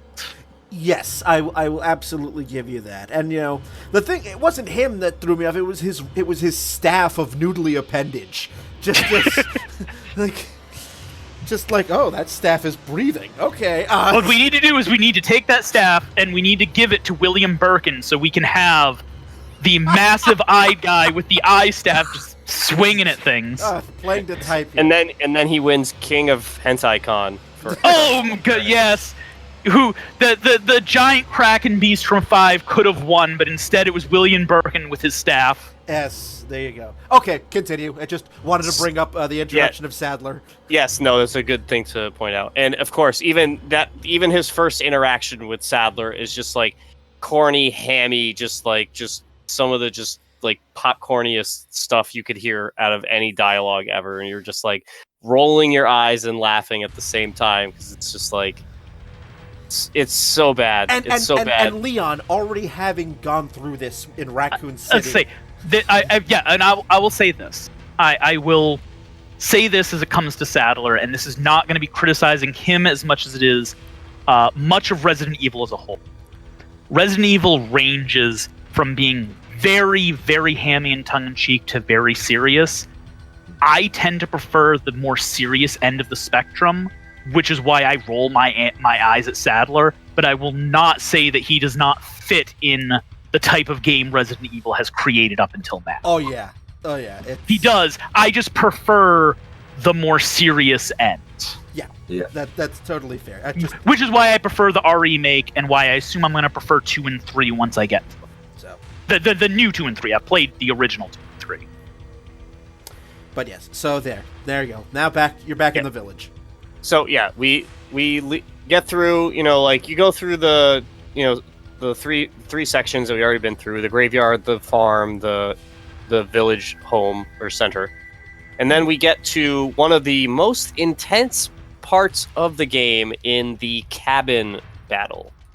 This is a bane for both regular players of the game as well as speedrunners.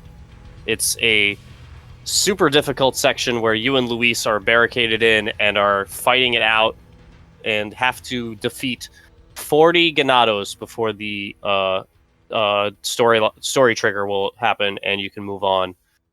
Oh, and I did not know what the trigger was, actually. I thought it was a time, not an enemy kill. Yep, no, it is an enemy kill number. Okay. I died the first time I did this because I was being way too stingy with my ammo, but I mean, maybe I'll feel differently if I go back to it, but is it really that difficult of a section? Because once I went, oh, this is what I've been saving ammo for, like, I had no issues. Like, I just destroyed them. Well, again, I mean, you've been holding on to your ammo up until that point, then yeah, you're going to be pretty set up. But like, if you had been using your guns in a like traditional standard amount and like didn't have really a bunch of stuff hoarded, you could very easily be down to like a few handgun bullets and a grenade or two. Yeah, this is when the first time I really brought out the shotgun for actual use. Yeah, because if you're playing the game as like headshots and kicks and knifing dudes that are down and like, inventory, trying to use as little as possible and accumulate as much as possible. Nailing 3 of the zombies in the leg that are in a group so they fall down together and then just knifing all 3 of them at once. Yeah, like if you're going the animal conservation route, like, yeah, the cabin fight's going to be a lot easier just because you're going to have the resources to really handle everything that's going on. But like, I can see that. Once you get to the upstairs floor and you're down to like, a limited number of shotgun shells and handgun ammo, and like you have like Plagas pop in and you got like 4 ladders worth of guys climbing up, and you have to keep up between throwing the ladders down, shooting guys, and then making sure Luis is actually doing something and not just like being grappled every 5 seconds and not contributing at all. He actually seemed pretty damn useful because he uses ammo that's not related to you. So as long as you can keep people away from being right up against him, he really helps out. Yeah, well, that's kind of the issue, is sometimes he'll get stuck shooting a Plagas guy and like not actually be shooting it efficiently. So he'll just be like shooting it in the chest like over and over again, doing absolutely nothing, and then he'll get grabbed by a guy, and then like from there it's just that he might as well just leave. But yeah, it's still, even just regardless of difficulty, it's still a very like sequence. It's a sequence that's very cinematic and like has a lot of very like just action elements to like speak to what you're saying about the game. Definitely having that action oriented kind of gameplay is like, this is one of those areas like you are being overwhelmed by dudes and you're doing tons of combat. Like this is not the scenario where you're like, oh, let me shoot a guy in the head and then knife like 3 guys and then shoot another guy, and then like, no, you're going to be surrounded immediately if you do that, even if you like barricade, which is something we haven't really talked about yet. But yeah, there is a barricade style setup that you can do in numerous areas where you can like slide bureaus or tables in front of doors and windows and like not permanently block, but temporarily block some access points so that you can kind of funnel the action. Yeah, they will eventually knock them over. Yeah, but it buys you some time. It allows you to like reset yourself if you're like kind of like fleeing a scene and you need to like, just like get into a spot where you feel safer and can reestablish yourself. Yep.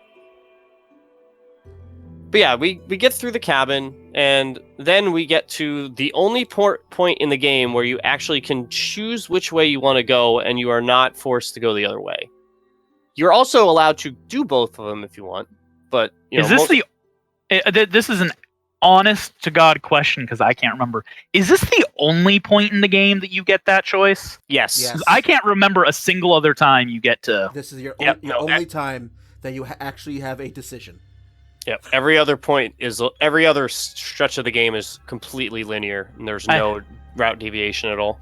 I understand this is definitely a polarized opinion, but I really feel like the linear nature of the game kind of hurts it, because one of the really good things about Resident Evil 1, 2, pretty much all of them, the only other one that's linear is 3, and even 3 is less linear than this, where you have, the ability to explore stuff and figure your own way, and you don't know exactly where you need to go. Like, I really felt like that was a key component of the series, and going so linear like this was a bit of a bummer.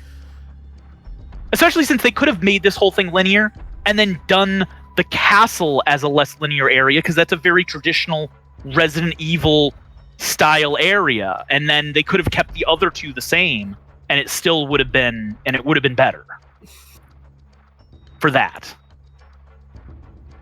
When I played this through the first time, I was just so caught up in the action of the game that the fact that it is as linear as it is, I forgot about that. Yeah, like, it's so well paced. Like, you're going from point to point, and like Brian's saying, like, you're not even really thinking about it because you're just like moving along. Like, you don't have that like, oh, I need to stop here and like take note of what's happening and then like figure out what to do next. Like, what to do next because you just went in the next room, and that's the next thing to do is go in the next room. So like, it kind of sets itself up that way. So I mean, that was just my little things. Like, I was just so caught up in what was going on that there were a lot of points where the fact that it was as linear as it was sort of distracted me from me really having time to go. It is very linear, though. Whether that's a good or a bad thing. Yes. By being linear, they can control the pacing a lot better than a non-linear game. But non-linear games do have a lot of benefits as well, and that is traditionally the way the series has been before. So that we can argue the thing, but it is definitely a very non-linear game. That is definitely a departure. Yes. So. But yeah. So yeah, do you have the choice between going right and facing off against a Gigante in a very narrow stretch of space where you actually don't have to kill it, you just need to get past it, get the key to unlock the door, and then leave. And there's a bunch of buildings that you can grab stuff from if you can get to them before he destroys them. Right. Sometimes I like to just only let him be in the first third of that section and just kill him there, and then just have free reign over the rest of the buildings. That's what I tried to do. It's very difficult. I say I had like 40 deaths before I decided that maybe I will not kill him and I'll just walk back the way I came. Because I'd already done the other side. Sure. At that point. Yeah. And then the other section is a gigantic mob rush, basically, where you fight, like at least 50 Ganados. I'm kind of surprised they split it like this, because these are two really big set piece moments. Yeah, like with the two Chainsaw Sisters, and then with this canyon with the El Gigante, and you can shoot the boulder down on him. Yep. Yeah, there's two boulders that you can knock down onto, or maybe three. There might be one in each section. Like those are two pretty big set pieces that took a lot of work that I'm really surprised they made one of them optional. And what I find even more interesting about it is like you look on the map and you can see both sections, like they're there. And like, the one section is like a straight line. So you're thinking, oh, well, that's not much at all. And then you see the other one and it's like this huge sprawling network of like tunnels and curves and stuff. And it's like, oh, well, obviously I'm going to want to go on the straight, narrow, quick path, right? And no. Well, you get I forget exactly where you get it, but you get a warning that one path is going to have Ganados and the other path is going to have something big. Right. It's there's like a little shanty right next to the merchant outside of the like place where you like pick which door to open. I love where there's a note in that where the room. notes are surreptitiously placed. Yep. In this game. It's great. It's great. I love it. It's so fun. Every time I saw a note in the first playthrough, I was just like, "Oh, sweet! I want to learn more." And no, I'm just like, Leon. They leave the piece of paper obviously out for Leon to read, and that they've written it like just recently and just left it there, like, we are focusing our attention on the American, and I'm like, hey, that's me. And I'm just like, really? Like, you didn't like file this away or anything like that? You just left it right out in the frickin' open? Nah, that's fine. Again, Leon's gonna die before he gets this far. It's fine. Game fine. logic, and oftentimes they were in save rooms, and I was so glad they kept the typewriter as out of place as it is, as your save points. Like, here you are in this crumbling, village, buildings, these slapdash buildings, and but by the way, here's a typewriter. Nice. And it's like pristine too. It's not like rusty and old. It's like a perfectly kept typewriter. Yeah, like, wow. And it doesn't even take an ink ribbon. That's nice. Yeah, that. Ooh, man. You imagine this game if you could only save like 10 times total or something. That is the kind of artificial difficulty that I hated in the original RE games. There's no goddamn reason that you have to find ink ribbons to save your game. And that does not create any kind of good tension. Right. Yeah. And that was a positive change. I'm giving RE4 credit here. So, but yes, so you can either, like I said, you can do one, you can do both, either way. You go through, you get to a door that is an a retina scanner, which is like hilarious. You're in this like rural village in the middle of quote unquote Europe, and there's just this monstrous like 12-foot tall double door with a retinal scanner as the lock. Like, what? So you go on and you get one of my favorite little sections of the game is the gondola section, where you have it's like basically a shooting gallery. You have guys coming up the gondola on other carts and are trying to throw axes at you, or there are guys above the gondola that will jump down and try and like knock your entire cart off. And I love it. I love it. Because again, I posted on Facebook, overthinking this, and I'm like, wait a minute. You have a clearly sort of impoverished village. Enemies are dropping money. You have more money than God. You have tens of thousands of pesetas, and they spent their money on a ski lift. Okay, here's the thing. You brought up. This is off the ski lift. This is a thought I really had, and I talked to my wife about during the game. Okay, the merchant is infected. You said that earlier, right, Spencer? Yes. That's what I gathered from the game when I played. Yep. And he's in all the major locations. And the Ganados are smart enough to talk and do normal things. And they have hundreds of thousands of pesetas between them. Why do they not all have rocket launchers? Why are they not firing rocket launchers and rifles? Because other than the Gatling gun dude and like one rocket launcher guy later, like most of them do not have guns, and with all the money they have, by all rights, every one of them should be armed with at least a pistol. The merchant just is in love with Leon, that's all. Is that what it is? I think so. There's I think probably- Leon's there's- just, there's- Leon is very Again, beautiful man. Remember, And game the merchant's like, logic. Yes, I know Ryan game logic, but it was just like, and I'm going through. I'm like, you've got hundreds of thousands of pesetas. Why aren't any of these guys living in nice houses? because it all goes to Salazar. I mean, Yeah. like, Welcome to the kingdom.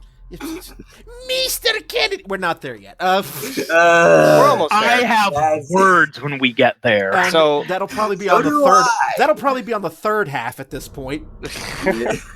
So we, go through that section, and again, like, I love that section. It's such a great way to test your handgun skills. Yep. Like, every guy drops off if you hit him, so all you'd have to do is hit him, and you can shoot the axes, or if you're a baller, knife the axes coming at you if they end up getting throws off. I'm not a baller. It's just a really nice section of like I enjoy the handgun play that this game gives you from time to time. And then from there we get to go and we go to one of the more unusual boss fights in the entire game with Chief Mendez. Yeah. And you're locked in this barn that's on fire, and this guy's got like a praying mantis body with like a caterpillar center, and then like just normal people bottom half. And it's like, I don't know whether I should vomit or just like start burning you alive. And that's why the flame grenades are so good against him, because you should be burning him alive. I love the fact that the game prompts you that you're going to have to fight Mendez at this point, because you find, again, surreptitious note that says that, and they give you a clue, before my sight, the gate will open. Yep. Okay. Yeah. So obviously you need to pluck his eye out, and and then you get up to this house, this big huge storage shed thing, and little cutscene of Leon telling Ashley to scram because oh no, we can't have you getting in the line of fire here. Here of all places. That would be the worst thing ever if she was in that cabin with you during that fight. Oh my god. Oh, that'd make it 10 times harder. That Father Mendez as a human was so freaking scary and stressful and tension-inducing, and I feel like all of that cut away when he became his monster form. I'm not saying the fight was bad, but I didn't. Maybe if we fought him once or twice as a human before his mutation, I would. But I felt like it just felt disappointing. Just straight up, it just felt disappointing.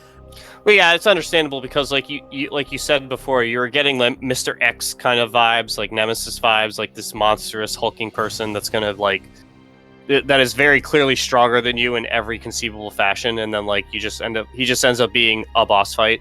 Yeah, and the boss fight, like he doesn't even fight the way you would think with the way he was. Like he's not a big, hard hitting like boss fight. He is, especially when you get into the second phase, a very kind of fast, insecty kind of thing. Yeah, so that's why I was saying praying mantis, because that's kind of the vibes I get from him with like the way that he moves around and stuff.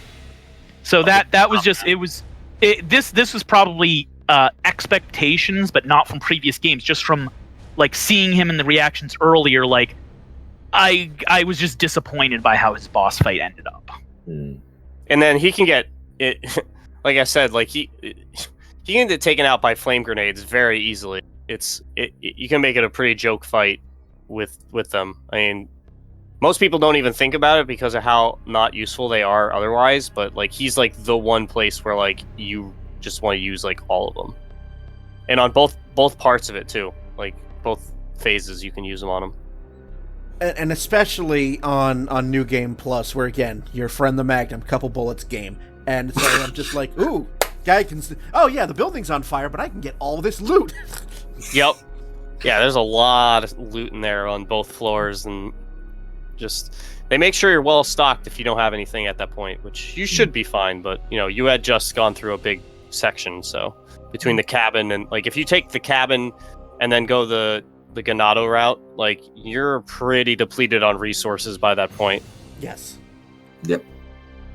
Yeah, so you beat Mendez, his eye falls out, you get 30 gold or 30k pesetas in like gold bars, and then you heroically dive out the side of the wall that conveniently fell the second that the boss fight was over. Classic Resident Evil. Exactly. Yep. And Ashley's like, "Are you okay, Leon?" It's like, "Okay, thanks."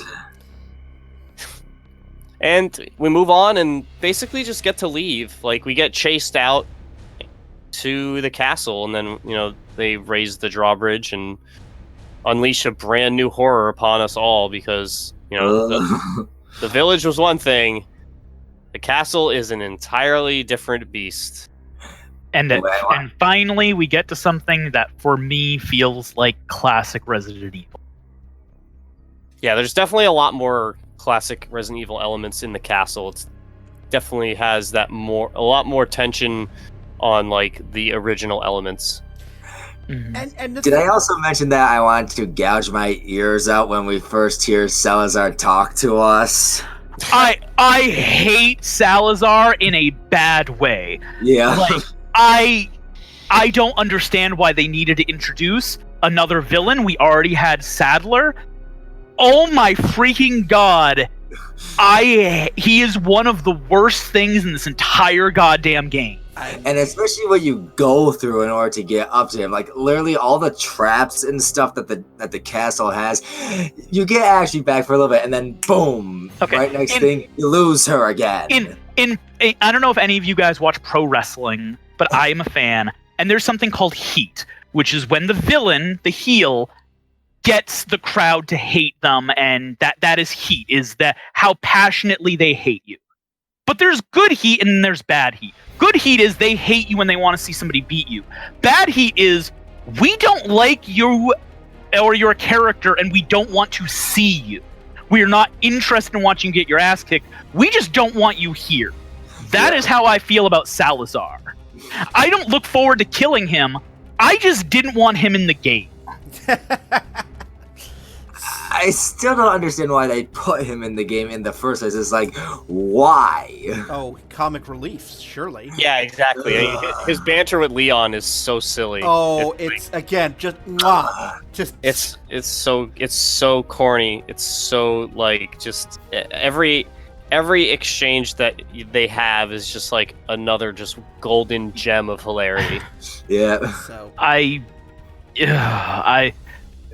the game is trying to build even whether it's a survival horror game or not, it is building up tension. We talk about it throughout this whole thing about how this game is trying to build tension in different ways and do these different things, and then it diffuses all of that tension every single time we talk to Salazar and Sadler later. I'm not going to complain as much about Sadler on the phone thing as with Salazar, but both of them do the same thing where it gets away that sense of isolation that the game was building for you, where you're alone, surrounded by all these enemies.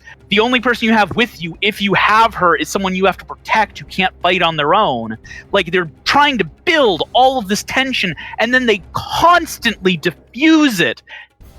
It's so frustrating. One of the worst parts of that is where you're going through the whole mansion and stuff, and you finally get to the part where you can release Ashley from the trap. Then you're on that balcony, and then you have to snipe all of the monks and stuff. That's just like, ugh. I like that part. Yeah. I don't know. I felt that had a lot of good tension there. Yeah. I feel like the conversations that they have add a sense of like human nature to the whole thing, because like you don't really get to see how these people react like in the previous RE games, like from you get like your little chunks of cutscene here and there, but like I feel like these conversations are a better way to show the frustration that the enemy leader is having with like ineffectually getting rid of whoever the main character is, in this case Leon. And Leon is just like this part of the game for me. It just shows that Leon is like, even though he's 24, he's just like too old for this shit. So he's just constantly trolling this guy because he just like doesn't respect him at all. Like he respects him as little as the player does, and that's the whole point of it. Is like he's supposed to be Kefka before Kefka becomes the all-powerful god. He's just supposed to be this joke weenie that everybody laughs at because that's what he is. I don't disagree with you there, but I guess what I was trying to point out is it feels like it literally undermines the gameplay and the feeling that they are building in the game. Like, this isn't even me comparing it to another Resident Evil. This is just, it really just feels like this decision just like, as I said, just undermines what they're building. Well, we'll just have to agree to disagree on that one. Yep. So, how did you guys enjoy when you had to do like the whole maze part of the castle? That was just, it wasn't bad to me, but I thought it could have been a lot better personally. I think that they had to do what they did with the maze because their whole like way that they're doing the castle is like each room has its own unique like combat puzzle to get around. Like you first enter the castle and then you have all those catapults and you have to work your way through that, and then the next room is that like really tight room with the platinum sword and the gold sword, and you have to switch their positions. And it's a very thin room. There's not a lot of space to work with, and you get a lot of guys in there for that space. And then 1 second, just because we're talking about that room, that's one that I'll point out a little bit and just poke a little bit in that is a very traditional Resident Evil puzzle, but putting both pieces of the puzzle in the same room feels like a lost opportunity. Well, that's kind of getting to what I was saying, is like each room is its own puzzle in a sense. So like it doesn't really translate to go to like the next room to have a piece of the puzzle for the next room, when they very clearly wanted it to be like each room is its own puzzle and you need to figure this room out from a gameplay standpoint, how to advance, and then we'll challenge you in a different manner with a different gameplay puzzle in the next room. Because all this accumulates into the water hall. Well, having it all very segmented like that, I don't think is particularly good design, especially with how solidly they designed the village. That as having everything you need to solve within the same room, like it just feels like they missed opportunity. As you said, you can make reasons for it, and I believe there are. You are right. But you have to explain it, because that's something that people who are playing this are like, well, what about this? And it's like, well, they were trying to have them all to be, self-contained things, when it would have felt more natural and felt better if they weren't as self-contained. Well, yeah, but I mean, they do that, what you're saying, with the Chimera wall. That's their, like, here's 3 keys spread out around this monster castle. And I do appreciate that one. And I was going to use that as an example of doing it right. They definitely cut down on that, like, multiple keys to open a door and everything spread out kind of thing. Like, that's something that they definitely... you could just tell they wanted to get away from, because they just took it out, basically. Even with the Chimera wall or the Krauser fight, the Griffin wall or whatever that monster is, that for that 3-piece, like, either one of those are the only 2 in the game. And the Krauser one, it's just each boss fight, each phase has its own of that. So. And with the Chimera pieces, you basically have to do them in order anyway. So it's not like there's, like, normally when you have, there's 3 pieces, but you have all this area and you get to choose which direction you're going to go to find the piece. So even with that, it's still, like, they could have taken that Chimera piece away and just made it that you got a key in the last location and it would have been the same. Right. So yeah, we're introduced to Salazar. We see the Chimera wall, and we know, okay, we're gonna need 3 pieces for this. And then we are introduced to the Garrador. Oh, 1 second before you go to the Garrador. When we met Salazar, I've complained so much about Salazar and how much I hate him, but the left and right hand, when you see them and they're all robed up, but you can see the mandibles and just their fingers. They were terrifying. Yeah, they're a way better boss fight and boss just in general in the game than Salazar is. For sure. I wish I would have known the Verdugo. I used my free rocket launcher on the Verdugo, so I don't know what that boss fight would have been. That's pretty common, to be honest, because like that's like the next like real threat that you get after being able to get that rocket launcher. Yeah. Well, I figure it was a very narrow area. You had a time limit. Like that really felt like the Tyrant in Resident Evil 1, where he breaks out and you're in the lab and you don't have a lot of space to maneuver. Oh, so that's... You don't have a time limit there. You have... No, you don't have a time limit, but you're timed. You can't leave until a certain period of time. Yes. That's what I meant by it. Right, okay, yeah. I was going to say, you're not going to die if the timer runs out. Yeah, no. Yeah. No, I used the wrong terminology. So I don't know how that would have been. I just felt this is probably the best point to use the rocket launcher. Yeah, I mean, that's very common. Very common. Yeah. You just freeze them and rocket launcher them. Yeah. And looking at all the bosses that come later, I feel like I made the right decision. I would say probably Salazar himself is a pretty good secondary option for using that freebie, if that's the only one you're going to use. He was pretty... Well, I mean, we'll get to him when we get to him, but he was pretty easy for me.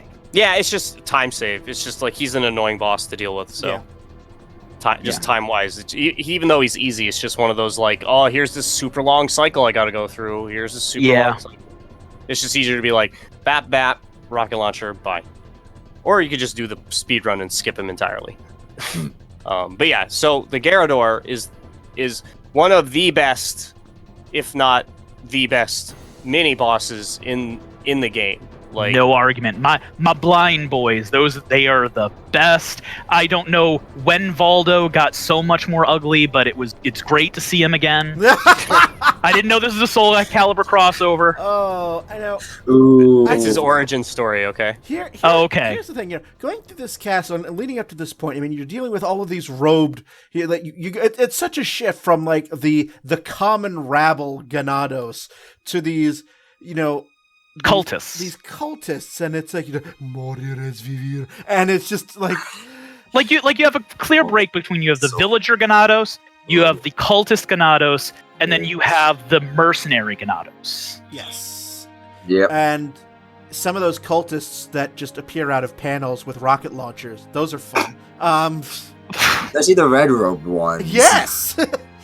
But yes, the Garrador, and I get to this point and I'm like, why does this prison... not knowing, like an idiot, because, first playthrough, those are some odd places to put bells. Like, what or are they? Like, I'm like, what the hell? I mean, obviously, having played Resident Evil, I know that they're something. They're intentionally there for something. But I'm like, that's just... And then, of course, that. Yeah. Yeah. You go through and, depending on how you play, some people like to use the shotgun, some people like to use the sniper rifle. You can certainly just like grenade the hell out of him as well. This is the blind boys here are one of the 3 enemies that I use the Magnum on. So, before you continue, because we've already gone now 2 hours on this second half, I'm going to just stop it here and start a new recording. We're gonna pause this here, and we'll continue on in the third half. Oh my God. That's all right. We're going 3 at least, so hold on. So we'll have some more music, and at this point, and yeah. So. Back we get on the other side of this, and yeah, more game, more DLC. We'll be back.